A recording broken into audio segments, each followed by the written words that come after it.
Virginia Woolf a bouleversé la littérature anglaise et y laissa une empreinte importante. Elle ne fut pas la seule femme écrivain à participer au mouvement littéraire d'entre-deux-guerres. D'autres femmes, avec elle et après elle, militèrent pour ce renouveau de la littérature, notamment à travers le féminisme.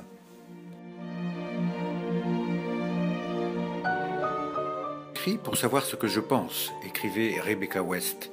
Essayiste et journaliste, elle s'engagea dans la bataille pour le féminisme et participa activement au mouvement des suffragettes. Dans Le Retour du soldat, son premier roman, elle décrit le retour de la guerre de Chris, qui, frappé d'amnésie, ne reconnaît plus aucune des valeurs qu'il avait acquises avant son départ. Ni sa position sociale ou financière, ni la beauté de son épouse et celle de tous ses biens n'ont plus aucun sens pour lui qui, redevenu presque comme un enfant, a retrouvé la liberté de regard de l'homme pur. Ce court roman, publié en 1918, est une critique des valeurs héritées de l'Angleterre victorienne. C'est également un roman contre les horreurs de la guerre.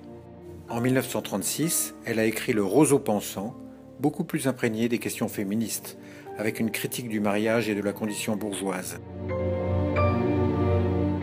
Mais Sinclair est peu connue de nos jours.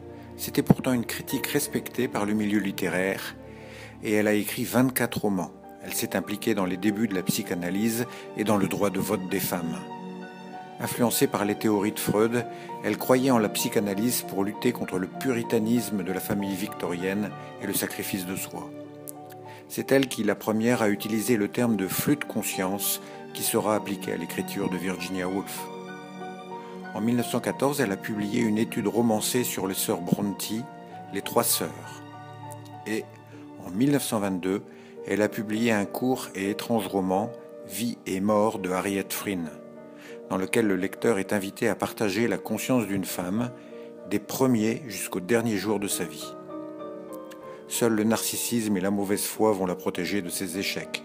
Par petites touches cruelles et impressionnistes, mais Sinclair montre à quelle vitesse le temps peut passer dans une vie calfeutrée où rien n'arrive.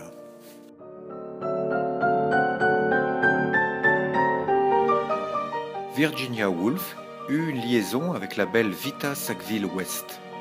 C'est d'elle qu'elle s'inspira pour son roman Orlando, dont le héros se transforme en femme. Vita Sackville-West fut aussi connue pour ses amours et son jardin de Sissinghurst dans le Kent que pour ses romans. Ses deux romans les plus célèbres sont Au temps du roi Édouard, publié en 1930, et Toute passion abolie, publié en 1931.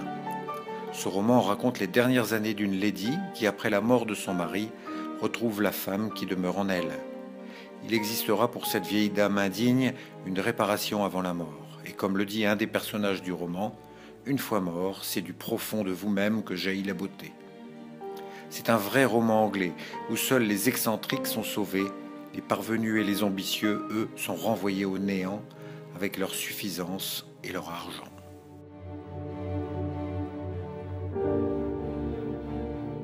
À l'inverse de ses combattantes, Daphné du Maurier a plutôt essayé de ressusciter l'écriture classique. Son Rebecca eut un succès considérable.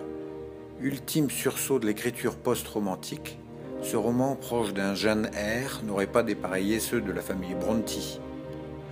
Dans ce livre, la timide narratrice, devenue la femme d'un veuf mystérieux, hanté par le souvenir de sa première épouse, découvre avec effroi le passé de son mari.